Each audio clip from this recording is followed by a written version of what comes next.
Hello friends, online student preparation में आपका स्वागत है। आज हम सीटेट 2020 के लिए प्रैक्टिस सेट 2 लेकर आए हैं। सब्जेक्ट है हमारा सीडीपी और ये प्रैक्टिस सेट हमारा प्रीवियस ईयर 2019 दिसंबर का पेपर फर्स्ट है। तो चलिए हम स्टार्ट करते हैं। और हाँ, आप ये ज़रूर बताइएगा कि आपने कितने क्वेश्चन का आंसर सही दिया है। तो चलिए हम अपने क्वेश्चन की तरफ चलते हैं। हमारा फर्स्ट क्वेश्चन है, निम्नलिखित कथनों में से कौन सा बुद्धि के बारे में सही है। हमारा ऑप्शन है, बुद्धि को मानकीकृत परीक्षणों के प्रयोग से सटीक रूप से मापा एवं निर्धारित किया जा सकता है। सेकंड है, बुद्धि एक एकात्मक कारक तथा एक एकाकी विशेषक है। थर्ड है, बुद्धि बहुआयामी है तथा जटिल योग्यताओं का एक समूह है। फोर्थ है, बुद्धि एक निश्चित योग्यता है जो जन्म के समय ही निर्धारित होता है। हमारा राइट आंसर हो जाएगा, बुद्धि बहुआयामी है तथा जटिल योग्यताओं का एक समूह है और इसका सिद्धांत होवर्ड गार्डनर सर ने दिया था। और हमारा नेक्स्ट क्वेश्चन है, रूही हमेशा समस्या के एकाधिक समाधानों के बारे में सोचती है। इनमें से काफी समाधान मौलिक होते हैं। रूही किन गुणों का प्रदर्शन कर रही है। हमारा ऑप्शन है, अभिसारिक विचारक। सेकंड है, अनम्य विचारक। थर्ड है, आत्म केंद्रित विचारक और फोर्थ है, सृजनात्मक विचारक। तो जैसा हम जानते हैं कि यदि किसी समस्या का समाधान एक से अधिक तरीके से सोचा जाए या ढूंढा जाए तो वो हमारा क्रिएटिविटी में आता है, यानी सृजनात्मकता में आता है। तो यहाँ रूही भी सृजनात्मक विचारक के रूप में प्रदर्शित हो रही है। तो हमारा राइट आंसर हो जाएगा फोर्थ।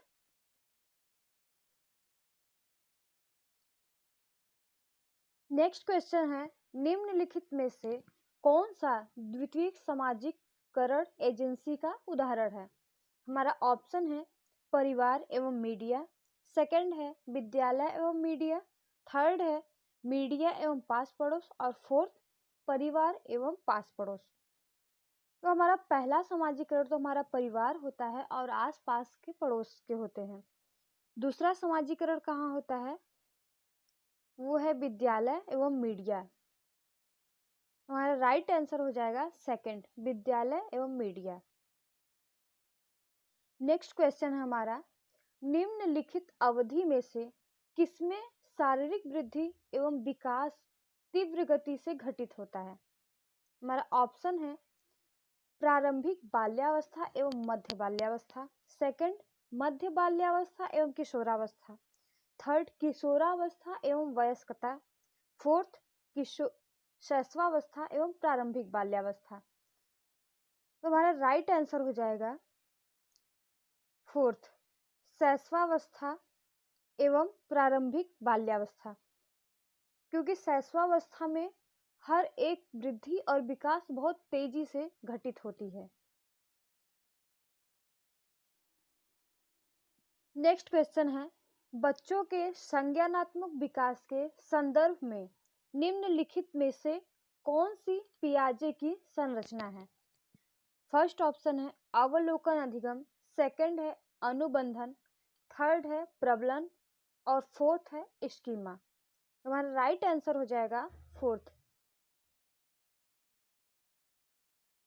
नेक्स्ट क्वेश्चन है हमारा, जिग्सा पहेली को करते समय 5 वर्ष की नजमा स्वयं से कहती है, नीला टुकड़ा कहाँ है।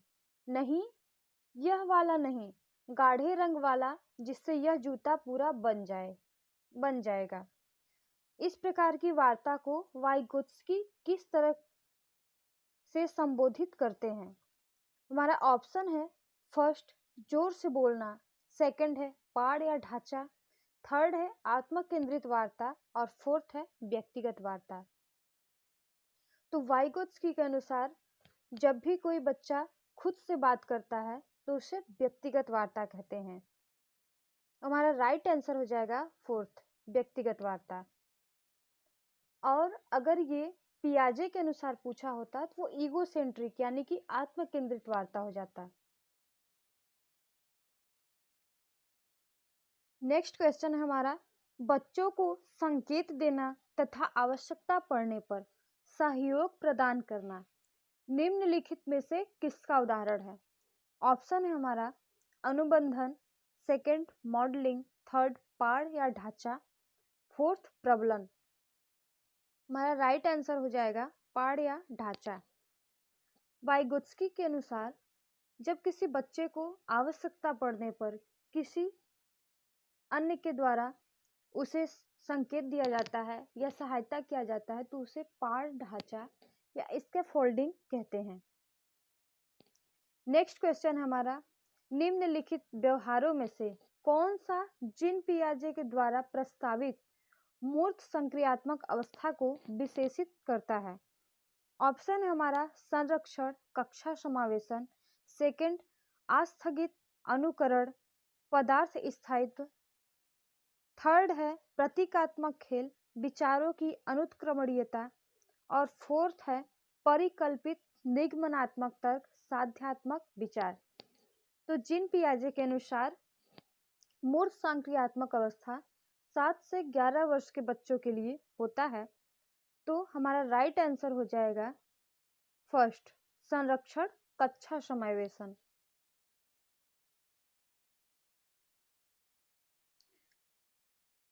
क्योंकि सेकंड में जो दिया है आस्थगित अनुकरण, पदार्थ स्थायित्व, अनुकरण किस में होता है? 0 से 2 वर्ष के बच्चों में। वो किसी भी चीज को बहुत जल्दी सीख लेता है या बहुत जल्दी उसको अनुकरण कर लेता है। और तीसरा है हमारा प्रतीकात्मक खेल, विचारों की अनुक्रमणीयता, यानी कि वो कोई भी चीज का विचारों का लेन देन नहीं कर पाता है। तो ये भी हमारा ऑप्शन नहीं होगा। फोर्थ परिकल्पित निगमनात्मक तर्क, ये अनौपचारिक संक्रियात्मक अवस्था में आएगा। हमारा राइट आंसर फर्स्ट ही होगा, संरक्षण, कक्षा समावेशन। नेक्स्ट क्वेश्चन है हमारा, निम्नलिखित में से किस मनोवैज्ञानिक ने बच्चों को ज्ञान के सक्रिय जिज्ञासु के रूप में देखते हुए उनके चिंतन पर सामाजिक एवं सांस्कृतिक विषय वस्तुओं के प्रभाव को महत्व दिया है? हमारा ऑप्शन है first Lev Vygotsky, second Jean पियाजे, थर्ड लॉरेंस कोहलबर्ग, और फोर्थ जॉन बी वॉटसन। हाँ, राइट आंसर हो जाएगा लेव वाइगोत्स्की, क्योंकि वाइगोत्स्की सर ने ही बच्चों के लिए सामाजिक सांस्कृतिक पर ही ज्यादा जोर दिया है कि बच्चा ज्यादा से ज्यादा सामाजिक एवं सांस्कृतिक चीजों से ही सीखता है, अनुकरण करता है। नेक्स्ट क्वेश्चन है हमारा, भाषा के अर्जन एवं विकास के लिए सर्वाधिक संवेदनशील अवधि कौन सी है? ऑप्शन है हमारा प्रारंभिक बाल्यावस्था, सेकंड मध्य बाल्यावस्था, थर्ड किशोरावस्था, और फोर्थ जन्म पूर्व अवधि। तो हमारा राइट आंसर हो जाएगा फर्स्ट प्रारंभिक बाल्यावस्था, क्योंकि मध्य बाल्यावस्था में वो काफी चीजें सीख चुका होता है और किशोरावस्था में तो वो धारा प्रवाह रहता है। तो हमारा राइट आंसर हो जाएगा प्रारंभिक बाल्यावस्था।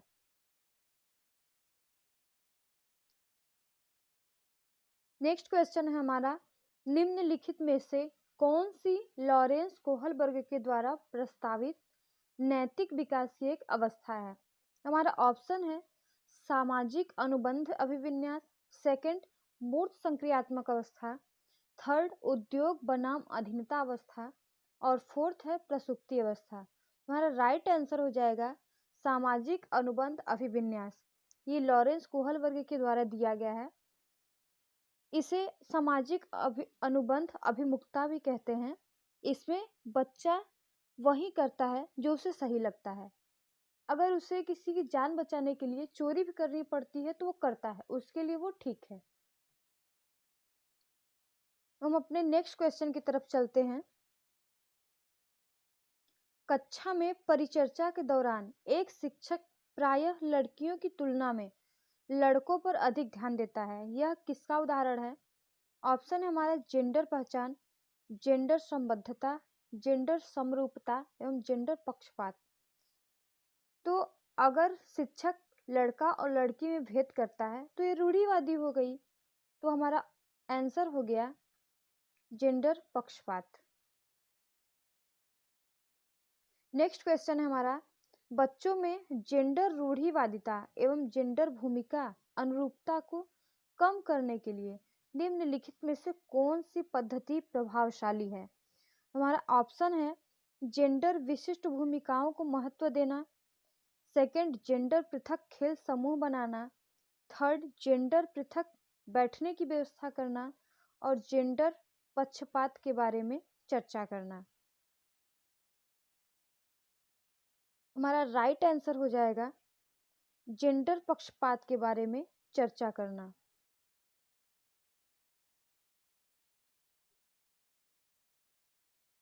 नेक्स्ट क्वेश्चन है हमारा, एक समावेशी कक्षा में एक शिक्षक को विशिष्ट शैक्षिक योजनाओं को क्या करना चाहिए? हमारा ऑप्शन है कभी कभी तैयार करना चाहिए, सेकंड है सक्रिय रूप से तैयार करना चाहिए, थर्ड है तैयार करने के लिए हतोत्साहित होना चाहिए और फोर्थ है तैयार नहीं करना चाहिए।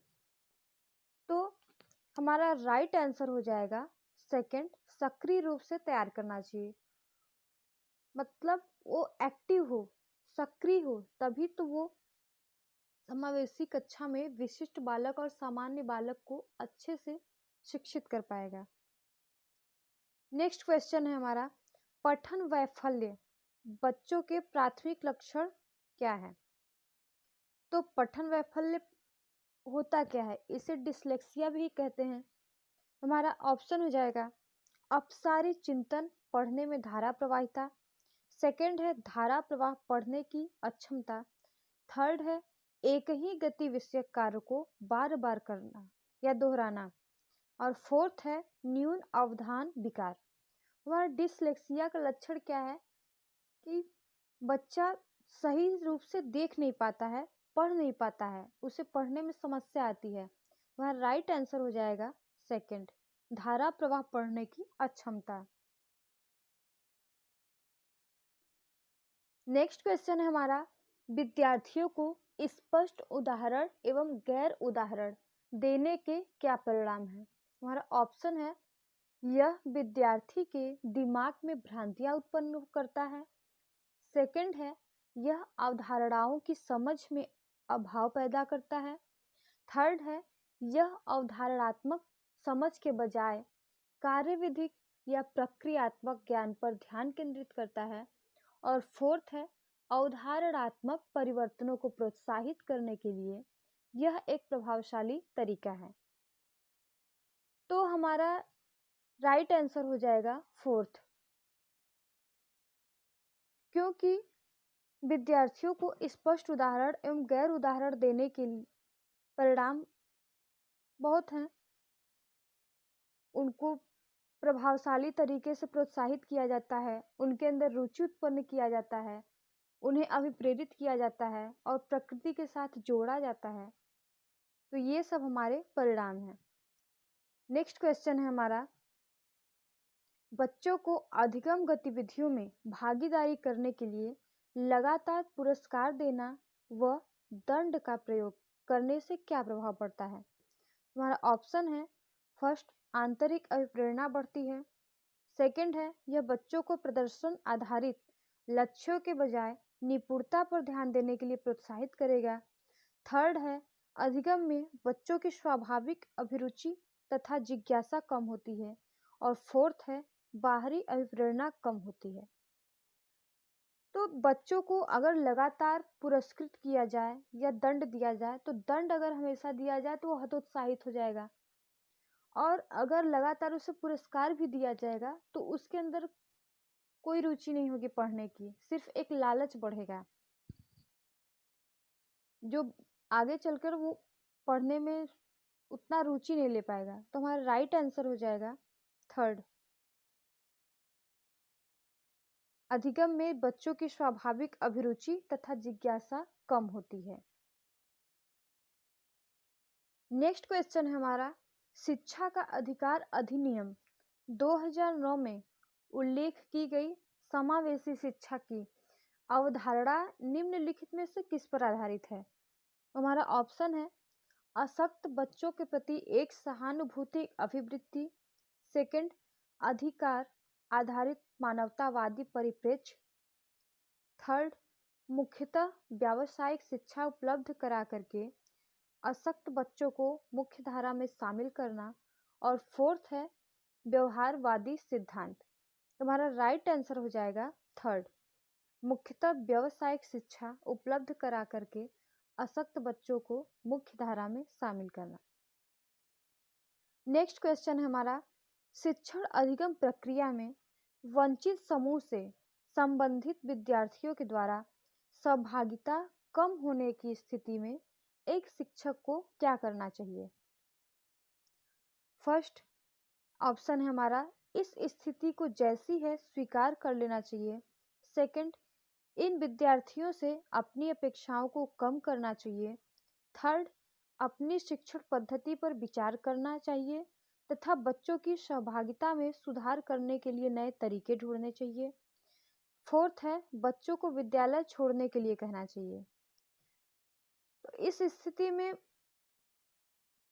जैसी स्थिति है वैसा स्वीकार कर लेना, इससे तो कोई सुधार नहीं होने वाला। तो फर्स्ट ऑप्शन गलत। सेकंड, इन विद्यार्थियों से अपनी अपेक्षाओं को कम करना चाहिए। अगर अपेक्षा कम कर लेंगे तो बच्चे सीखेंगे कैसे, उनके अंदर रुचि जागृत कैसे होगी।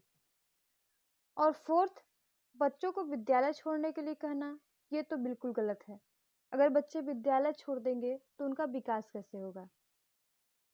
हमारा राइट आंसर हो जाएगा थर्ड, अपनी शिक्षण पद्धति पर विचार करना चाहिए कि हमारी कमी कहाँ है तथा बच्चों की सहभागिता में सुधार करने के लिए नए तरीके ढूंढने चाहिए जिससे उनके अंदर इंटरेस्ट जागे, उनके अंदर जिज्ञासा उत्पन्न हो पढ़ने के प्रति।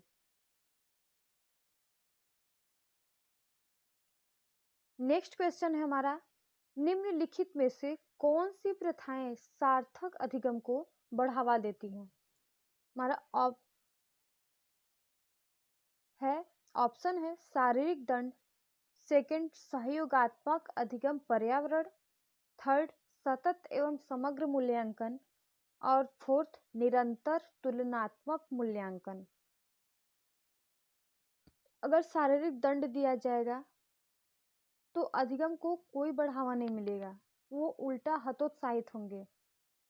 और अगर निरंतर तुलनात्मक मूल्यांकन किया जाएगा, अगर दो व्यक्तियों में निरंतर तुलना किया जाएगा तो वैसे भी वो हतोत्साहित हो जाएगा, क्योंकि हर एक बच्चा अलग होता है तो तुलना करना गलत है। हमारा राइट आंसर हो जाएगा सहयोगात्मक अधिगम पर्यावरण और सतत एवं समग्र मूल्यांकन। सतत रूप से उनका मूल्यांकन करते रहना चाहिए ताकि अगर कोई कमी भी आ रही तो उसे दूर किया जा सके। हमारा राइट आंसर हो जाएगा फर्स्ट, सहयोगात्मक अधिगम पर्यावरण और सतत एवं समग्र मूल्यांकन। नेक्स्ट क्वेश्चन है हमारा, निम्नलिखित में से कौन सा विकास का सिद्धांत नहीं है? किसी भी क्वेश्चन को सॉल्व करने से पहले उसे एक बार पढ़ जरूर ले। कभी कभी होता है क्वेश्चन हम तो ध्यान से पढ़ते नहीं और आंसर लगा के चले आते हैं और बाद में वो हमारा गलत हो जाता है। तो चलिए हमारा क्वेश्चन है, निम्नलिखित में से कौन सा विकास का सिद्धांत नहीं है? हमारा ऑप्शन है विकास परिवर्त्य होता है। सेकंड, विकास आनुवंशिकता एवं पर्यावरण दोनों के द्वारा प्रभावित होता है। थर्ड, विकास सार्वभौमिक है तथा सांस्कृतिक संदर्भ इसे प्रभावित नहीं करते। फोर्थ, विकास जीवन पर्यंत होता है। तो इसमें दिया है विकास का सिद्धांत नहीं है तो विकास परिवर्तन होता है, ये गलत हो जाएगा। विकास आनुवंशिक एवं पर्यावरण दोनों के द्वारा प्रभावित होता है, तो ये भी गलत हो जाएगा क्योंकि विकास आनुवंशिकता एवं पर्यावरण दोनों से प्रभावित होता है। फोर्थ, विकास जीवन पर्यंत होता है, तो ये विकास तो निरंतर होता रहता है जीवन से मृत्यु तक। तो हमारा राइट आंसर हो जाएगा विकास सार्वभौमिक है तथा सांस्कृतिक संदर्भ इसे प्रभावित नहीं करते। हमारा थर्ड आंसर हो जाएगा। नेक्स्ट क्वेश्चन हमारा, वैयक्तिक विभिन्नताओं का प्राथमिक कारण क्या है? ऑप्शन है हमारा जन्मजात विशेषताएं, सेकंड पर्यावरणीय प्रभाव, थर्ड आनुवंशिकता एवं पर्यावरण के बीच जटिल पारस्परिक क्रिया, एवं फोर्थ लोगों के द्वारा माता पिता से प्राप्त आनुवंशिक संकेत पद्धति कोड। हमारा राइट आंसर हो जाएगा थर्ड, आनुवंशिकता एवं पर्यावरण के बीच जटिल पारस्परिक क्रिया। तो फ्रेंड, ये आपको वीडियो कैसा लगा मुझे कमेंट करके बताएं, और आपने कितना क्वेश्चन का आंसर सही दिया वो भी हमें बताइएगा, और जहाँ कहीं भी मेरी गलती हो तो वो भी बताइएगा। और प्लीज़ मेरे वीडियो को लाइक करें, ज़्यादा से ज़्यादा लोग को शेयर करें और सब्सक्राइब करें।